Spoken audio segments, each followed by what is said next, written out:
Guys আমি সকালে এই যে চা খেয়ে নিচ্ছিলাম, তারপরে বেরোবো একটু, দেখা হবে পরে। তো এই যে তখন আমি উঠে গেছিলাম, মানে আমি আর মা উঠে গেছিলাম ট্রেনে। তারপরে চলে এসেছিলাম আমাদের গন্তব্যস্থলে।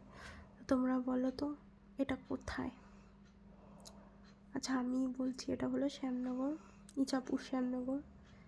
তো তারপরে এটা হলো আমার দাদুর দোকান, এখানকার সব থেকে ফেমাস। ওই যে আমার দাদু সামনেই দাঁড়িয়েছিল। তো দেখা হয়ে গেল, দেখা করানোও হয়ে গেল তোমাদের সাথে। তো তখন আমি চপ আর সিঙ্গারা খাচ্ছিলাম। দুপুরে খাবারটা দেখাতে আমি ভুলে গেছি একদম। তো যে চায়ের সাথে আলুর চপ আর সিঙ্গারা। তো দেখা হবে পরে আবার, টাটা এখন।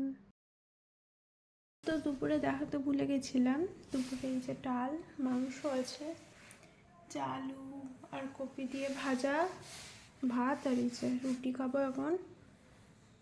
আর একটু পর দেখা হচ্ছে। আর হয়েছিল আলু সিদ্ধ, হয়েছে চিকেন দিয়ে। আমি এখন রুটি খাবো, দেখা হবে কালকে মিনি ব্লগে। আজকের মতো টাটা।